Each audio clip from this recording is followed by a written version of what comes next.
Hola a todos, mi nombre es Brian González Guerra, soy estudiante de la Universidad Abierta y a Distancia de México de la licenciatura en Promoción y Educación para la Salud. Mi asignatura es Prevención de Enfermedades Emergentes y Reemergentes y el docente a cargo de esta asignatura es el docente o el doctor Giovanni Picasso Juárez. Para esta tarea decidí seleccionar o elegir la enfermedad del VIH y también decidí titularla al tema como la enfermedad que es parte de mi vida.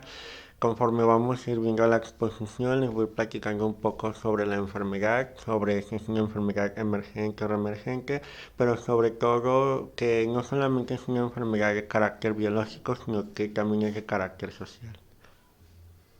Bien, para eso es muy importante partir de lo que es una enfermedad emergente o una enfermedad reemergente. Bien, a mí siempre me ha encantado dividir lo que son los términos porque es mucho más fácil poder comprender o entender de qué estamos hablando, ¿no? Y sobre todo que una definición más sólida o más estable permite más entender lo que es un tema.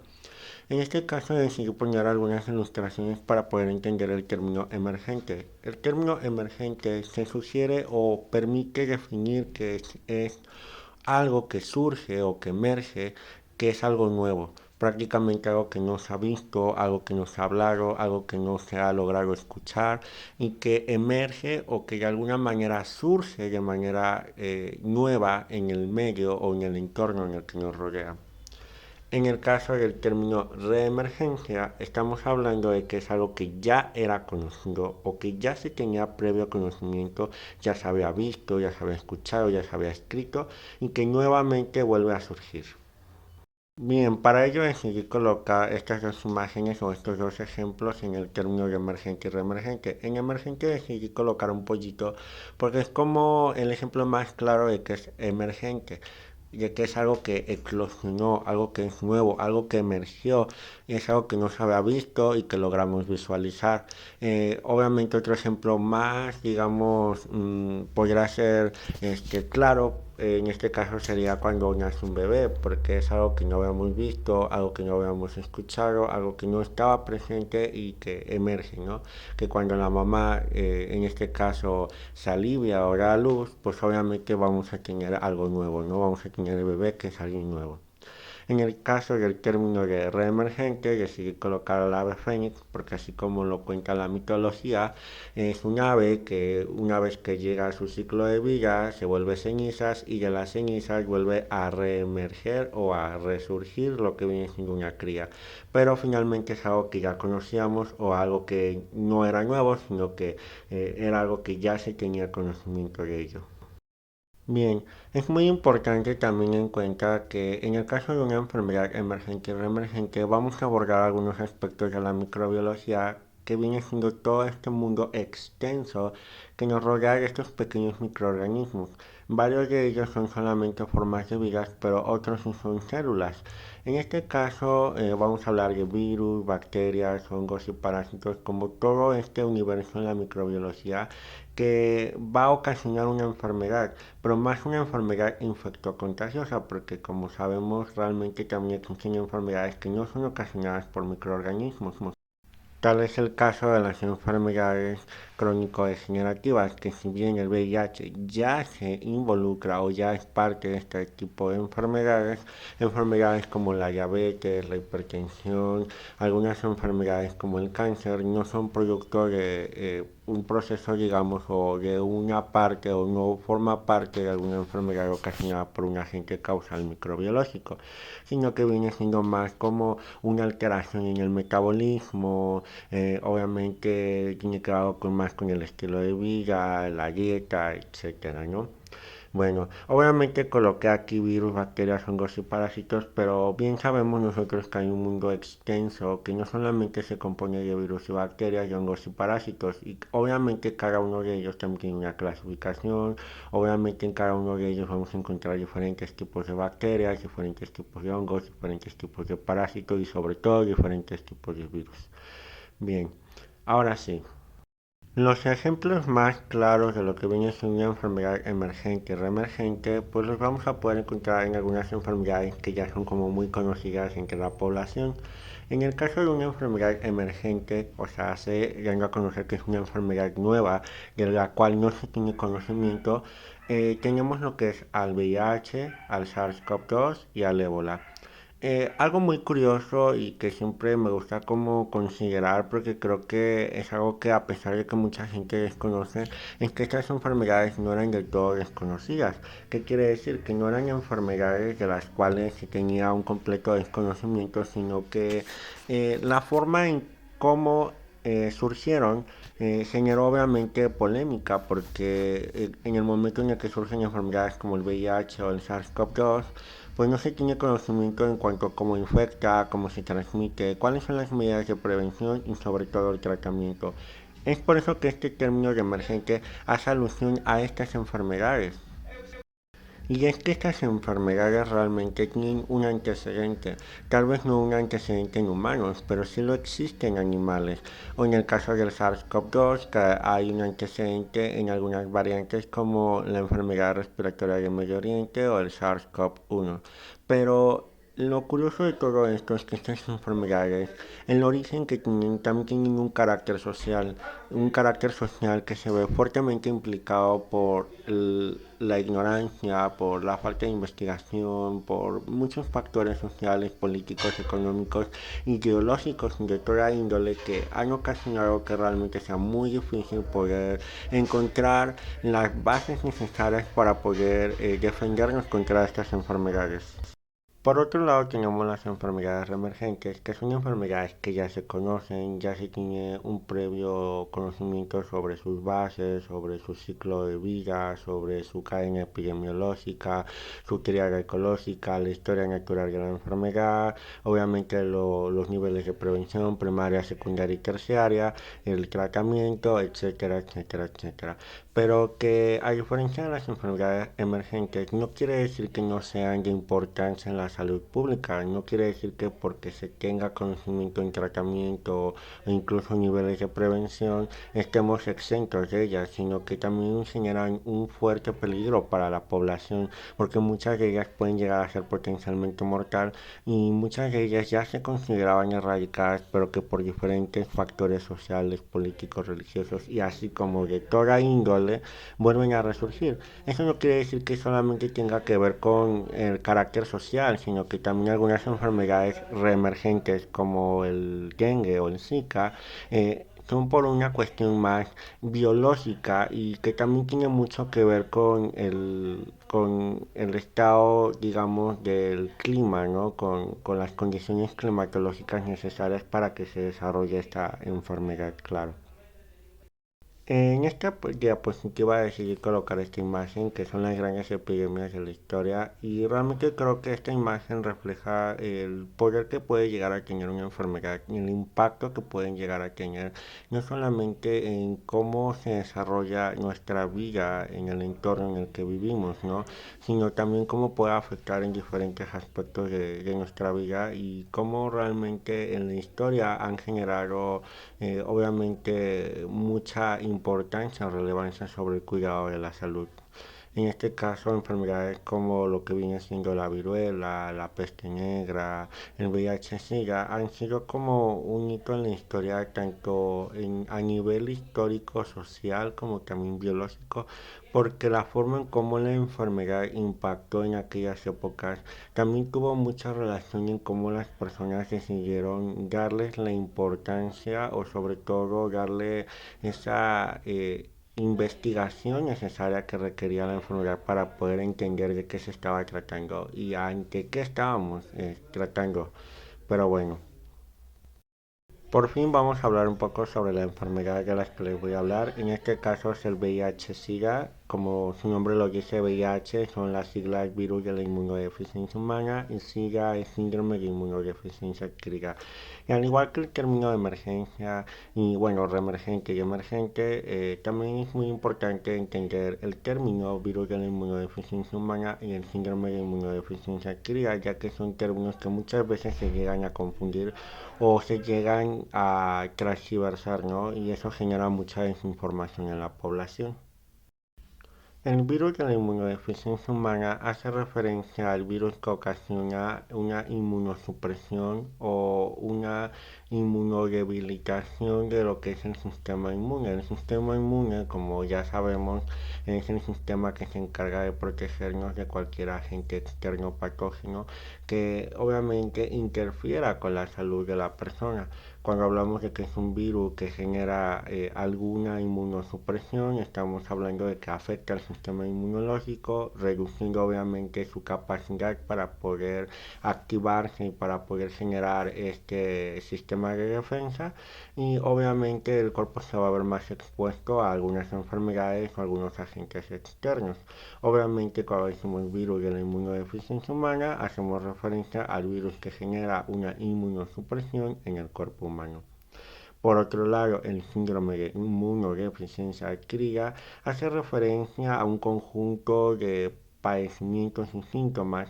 que alteran el sistema inmune y que obviamente generan que esta exposición al medio ambiente o agentes patógenos sea muy impactante o que genere lo que es el proceso de enfermedad. Para ser más claros, el virus de la inmunodeficiencia humana o VIH, estamos hablando de una persona que porta el virus, mas sin embargo no presenta la sintomatología, mientras que el SIDA es cuando la persona ya presenta esta sintomatología o esta serie de síntomas o de padecimientos que generan lo que es la inmunosupresión de manera más puntual o de manera más visible. Es de relevancia obviamente biológica y social entender estas dos diferencias porque finalmente al entender que cuando una persona tiene VIH se está hablando de una persona que porta el virus, mas sin embargo no presenta los síntomas, no quiere decir que la persona esté en riesgo de morir, sino que es una persona que porta un virus y que necesita ciertos cuidados, tratamientos o de algún modo alguna rehabilitación para poder llevar una vida de mejor manera. En cambio, una persona que tiene SIDA, estamos hablando que es una persona que ya presenta síntomas y que en este caso su estado de salud sí puede ser considerado grave y que necesita atención médica inmediata. El por qué el VIH ya es considerado como una enfermedad emergente es porque durante la década de los 70, a finales de los 70, mediados y principios de los 80, esta enfermedad era completamente desconocida, no se tenía un precedente histórico bien establecido, no se tenía conocimiento en cuanto a cómo infectaba, cómo se transmitía, realmente hubo mucha confusión en tanto si era una enfermedad infectocontagiosa o se trataba de una enfermedad que se transmitía. Es muy importante esto porque no es lo mismo el término contagio que el término transmisión. Y también algo muy importante es que durante esa época se creía que era o se especulaba que era una variante de un tipo de cáncer. Y bueno, es que estos estudios muestran que el VIH pudo haber pasado de los chimpancés, que en este caso los chimpancés es una especie de mono silvestre que también presentaba un tipo de VIH, pero en este caso era un VIS, porque estamos hablando que era el virus de la inmunodeficiencia símica. Posteriormente, esta enfermedad se transmitió al humano de una forma zoonótica, obviamente animal-humano, como la mayoría de las enfermedades nuevas, porque obviamente se desarrolló primero en animales y posteriormente se viajó o se transportó a lo que viene siendo al humano. Esto gracias a la habilidad del tropismo viral que tenía el virus para poder tener afinidad entre las células del cuerpo humano. Si bien la enfermedad se propagó a finales de los 70 y los estudios científicos se tomaron relevancia a mediados de los 80, mucho tiene que ver realmente con la importancia social que se le dio. En aquella época esta enfermedad se vio bien marcada porque había mucha ignorancia en cómo surgió o en cuanto a su origen. Mucha gente creyó o se generaron mitos respecto a su origen o de cómo se podía propagar dicha enfermedad. El problema también se vio mucho más afectado cuando las personas que padecían de esta enfermedad era un grupo social muy marcado, que era el grupo de las personas que eran de orientación homosexual, que posteriormente la gente lo adjudicó o lo relacionó completa o directamente a estas personas generó ciertos estereotipos, ciertos estigmas que posteriormente evitaron o impidieron que se pudieran establecer las medidas de prevención necesarias o incluso el tratamiento eficaz para poder controlar dicha enfermedad.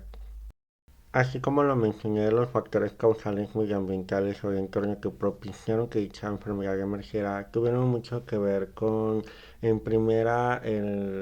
la relación animal humano que existió, en este caso el medio o en el factor medioambiental, es que era una enfermedad zoonótica, ¿no? Que se transmitió del animal al humano y la creencia o la teoría que se tiene más explicada o que puede ser la que mejor se acerca es que fue por el consumo de carne contaminada de dichos animales.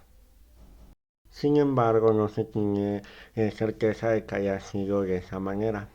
La otra fue la cuestión de la pobreza, ya que uno de los países que se vio más afectado por esta enfermedad fue África, ya que esta enfermedad fue más específica entre la población de los africanos, ya que las condiciones de pobreza eran insostenibles, no permitieron que se llevara un tratamiento adecuado o niveles de prevención adecuados para que la población no sufriera de dicha enfermedad. Finalmente, el factor causal social que tuvo mucho que ver fue la cuestión de la discriminación de grupos sociales como los homosexuales, quienes fueron relacionados directamente con dicha enfermedad y de la cual se generó cierto rechazo y impidió que se llevaran a cabo medidas o controles sanitarios para su incremento en la población.